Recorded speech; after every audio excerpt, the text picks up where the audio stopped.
Ganon katindi, mga kababayan. Kaya isip-isip, mga kababayan kong may totoong pagmamahal sa Pilipinas, sa ating bansa. Huwag kayong bastang naniniwala sa mga slogan po na mahalin natin ang Pilipinas, pero pro-China.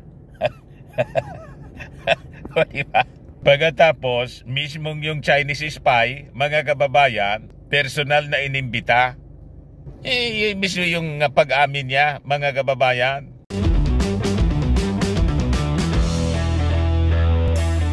Ito naman po yung bago naming product na binibenta online. iGlow Serum Whitening po siya. Tingnan ninyo yung epekto sa aking anak na architect before and now. Yung mga inquiries po ninyo, dumiretso na lang kayo sa kanyang Facebook account, Riz Maravillas.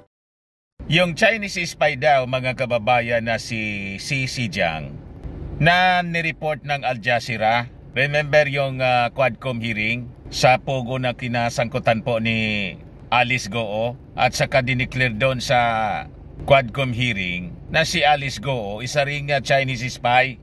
Ang sabi, mga kababayan, itong si Jiang nag-attend pa ng state dinner na inihanda ng dating Pangulong Digong sa Palasyo Malacanang para kay Xi Jinping. What? Ganon katindi, mga kababayan. Sa Palasyo Malacanang, di ka man dyan basta makapasok kung walang nag-imbita sa'yo. So, ibig bang sabihin, mga kababayan, inimbita itong spy kasi nakapasok po pati sa Palasyo Malacanang?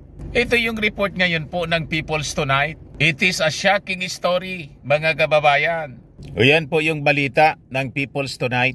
Sabi dyan, Chinese spy Xi Jiang attended state dinner of Duterte for Xi Jinping. O yan po siya, mga kababayan, nagpa-picture pa. O ito yung picture, mga kababayan, ng Pangulo. Ito si Digong, medyo blurred lang yung picture. Tapos ito si Xi Jinping. Nandyan siya, mga kababayan, sa okasyon pala ng state dinner. Ganon katindi yung infiltration po. At hindi siya basta infiltration. Ang sabi ni Xi, naimbitaan niya ako. Kasi nga, hindi man siya makakapasok kung walang personal invitation. I must know kasi kami ni Mrs. po, labas-masok kami ni Mrs. dyan sa Palasyo Malacanang. Kaya nainggit nga yung mga buzzers ko, yung mga DDS. Labas-masok daw ako sa Palasyo Malacanang kasi nasa payula ako ni Lisa Tanas. Nagtatanaw lang ng utang na loob yung Palasyo Malacanang sa akin, si Mrs. Lisa Marcos. Hindi pa nga ako, hindi pa nga kami nagkita ng personal ni Mrs. Lisa Marcos. Yung ating Pangulong Bongbong, may mga pictures na ako. Nakamayan ko na yung ating Pangulo. Ngayon, hindi ka man dyan makapasok without the invitation. Kami ni Mrs. iniimbita. Siyempre, iniimbita ka ng Palasyo Malacanang. Alangan man, i-turn down natin yung invitation. Di ba? Nagmamagandang loob sa atin kasi tumulong tayo nung kampanya at nagugustuhan nila yung ating ginagawa, mga kababayan, na sumusuporta tayo sa mga programa ng ating Pangulo. Siyempre, imbita tayo. So yun, mga kababayan, ang sabi dito sa People's Tonight, inimbita mismo ng Palasyo Malacanang, personal invitation, dito sa isang Chinese spy. Yan pang report ng People's Tonight. Chinese spy Xi Jiang, I attended state dinner of Duterte for Xi Jinping. So anong ibig sabihin nito, mga kababayan? So sabi rito sa balita ng People's Tonight, tahasang inamin ng self-confessed Chinese spy na si Xi Jiang na personal siyang naimbitahan ng Malacanang para dumalo sa state dinner na inihanda ng nooy Pangulong Rodrigo Duterte para kay Chinese President Xi Jinping noong November 2028. Base sa documentary video ng Al Jazeera na pinamagatang si Xi Jiang, discarded Chinese spy or criminal mastermind, ipinakita pa ni Xi ang mga video na kanyang kuha habang dumaraan sa kanyang tabi sina Chinese President Xi Jinping at nooy Pangulong Rodrigo Duterte ginanap na state dinner sa Malacanang noong November 12, 2018. Ganon katindi, mga kababayan. Kaya isip-isip, mga kababayan kong may totoong pagmamahal sa Pilipinas, sa ating bansa. Huwag kayong bastang naniniwala sa mga slogan po na mahalin natin ang Pilipinas, pero pro-China. Diba? Pagkatapos, mismong yung Chinese spy, mga kababayan, personal na inimbita. Mismo yung pag-amin niya, mga kababayan. Ipinakita rin ni Xi ang kopya ng imbitasyon ng Malacanang sa kanya. Subalit ang nakalagay na pangalan sa dokumento ay Tang Kian Kai. Naan niya ay ginagamit simula nang makamit niya ang Cambodian citizenship noong Enero 26, 2018. Ayon pa sa ulat ng Al Jazeera, nakuha ni Xi ang Cambodian name sa tulong ng Ministry of State Security ng China, kung saan siya konektado di umano bilang isang espiya. Tulad ni Alice Goo, si Xi ay inaresto dahil sa di umano'y pagkakasangkot sa human trafficking, online scamming at money laundering matapos siyang ilaglag ng China nang tumanggi na ma-assign sa Taiwan. Ikinanta ni Xi si Alice Goo bilang spy ng China simula pa noong 2016 na mariing itinanggi ng sinibak na alkalde. Yan mga kababayan yung report dito, published by People's Tonight. Ngayon lang po, 2 hours ago. Kaya yung ating mga netizens po, manghang-makha po mga kababayan, siyak na siyak sila sa mga pangyayari sa naging expose po doon sa Quadcom hearing.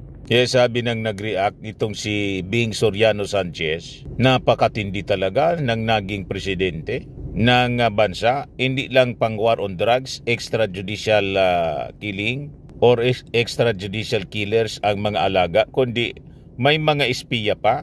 Grabe naman yan. Kaya pala meron pa silang ibiniti na tarpaulin noon na nagsasaad na ang Pilipinas ay probinsya ng China. Ang tindi mo, boy.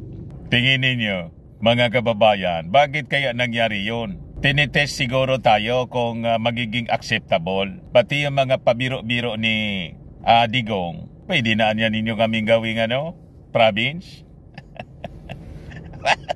Pabiro-birong totoo mga kababayan. Sabi ni si Kitan, kaya sustentado ang troll farm at hitik sa pugos. Bulag na masyado yung mga supporters, obvious na mga pinagtatanggol pa. So nagtaka pa kayo mga kababayan kung bakit matitindi pag umatake yung mga buzzers po. Malamang silang nag-accuse ng mga buzzers ko po na tayo yung bayaran. Sila po yung talagang bayaran. Di ba? Ang masama, ipinagkakanulo yung ating bansa. Sabi ni Josephine Sibayan, spy talaga yan si Guo Waping. Galawan pa lang niya, halatang halata na. Totoo yung documentary ng Al Jazeera. Hindi basta-basta ang reporting nila. Talagang nire-research muna nila kasi napapanood sila sa buong mundo. O ito po siya mga kababayan, yung report ng Al Jazeera. Ipakita ko po sa inyo. I-replay ko po. Yung audio lang po para hindi po tayo ma-copyright. Dali lang. Ito. In 2018, Xi filmed this video of Chinese leader Xi Jinping in Manila. They were at a state dinner hosted by then Filipino President Rodrigo Duterte. Xi's official invitation to the event is addressed to a Mr. Tang Krang Kai, one of several new names he'd acquired by then, along with Cambodian citizenship. He says he was just following orders. In 2018, Xi filmed this video of Chinese leader Xi Jinping in Manila. They were at a state dinner hosted by then Filipino President Rodrigo Duterte. Xi's official invitation to the event is addressed to a Mr. Tang Krang Kai, one of several new names he'd acquired by then, along with Cambodian citizenship. He says he was just following orders. Malinaw po, mga kababayan. O, ito pa. Ito yung plinay sa sa Congress, sa Quadcom. He allows us to take a look. One file in particular catches our attention. Ayan si Go Aping. It's a dossier about Guo Huaping, or Alice Si Alice Go, former fugitive and embattled ex-mayor of a small town in the Philippines. Now in police custody, Guo is being investigated for alleged ties to scam operations and money laundering. He's also accused of being a Chinese spy. 菲律宾的这个郭华平的，我用这个手机呢跟他通过话，当时呢还要了。 Sher says Guo once asked him to help fund her political campaign. 那我更不想得罪这个菲律宾政府了，所以一直就或者没有给钱。 Guo has repeatedly insisted she was born in the Philippines, a prerequisite for office holders in the country. Dininay siya ni Alice Go. China as her place of birth. Guo had previously claimed she's the daughter of a Filipino woman. But according to this document, her mother is a Chinese citizen called Lin Wenyi. The dossier also lists a family address in China's Fujian province. This is what our researcher finds when he visits the local office of the Chinese Communist Party. At Sa'yo a yung nearby plinay village, sa Congress po. residents shown photographs of Guo recognize her as the daughter of Lin Wenyi, the same name that appears in Sher's dossier. They say Guo was born here and only moved away towards the end of 2002. Ayun. Ituloy natin kasi putol-putol siya, mga kababayan. Sher says he has a message for the former mayor. 郭华平，中国是不可信的。我们两个，你看看，曾经都为这个国安部卖命，你看看我的下场。要想不被灭口呢，就把真相呢，就告诉全世界。 Yung message niya po kay Alice Go, tinatawag siya sa totoo niyang pangalan, Go Huaping. The two of us anya once dedicated our lives.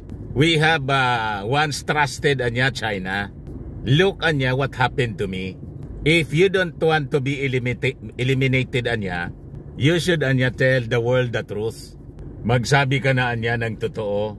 Yun ang mensahe niya kay Alice Go. Ito yung replay na video, mga kababayan, sa sa Quadcom hearing noong isang gabi. O ngayon, as you know, during the Quadcom investigation po, Quadcom hearing, naging matigas po si Alice Go. Ayaw umamin po. Ito po. Your Honor, hindi pa ako yan. This is not you. Okay.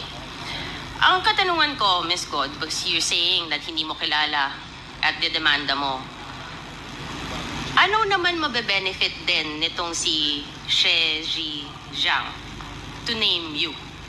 Your Honor, I think it's better for you to ask him. Kasi siya po yung naglabas ng video. So siya po nakakaalam ano makakapag-benefit po sa kanya. Definitely, hindi po ako spy. Okay. Relax ka lang. Bakit ka galit? Kasi po, ganun din po yung nangyari last time. Sinasabi po nila spy ako. Mahal ko pong Pilipinas. Filipino po ako, hindi po ako spy. Okay, relax lang. Relax ka lang. Diba? You don't have to be so riled up if you know the truth. Doon biglang uminit yung ulo po ni Alice Go. So with all this information po na nakukuha natin, sana makatulong po ito sa ating pagdidesisyon, sa ating mga isusupport na leaders po in the coming election, midterm, and lalo na po sa 2028 presidential elections. So tama yata yung yung sinabi ni PBA Party List Representative Migs Nograles. Paraan niyang 2017 pa lang nabenta na ang Pilipinas. Ayan man lang po ang short video natin. Ako po si Dante Maravillas. Bye-bye po. God bless.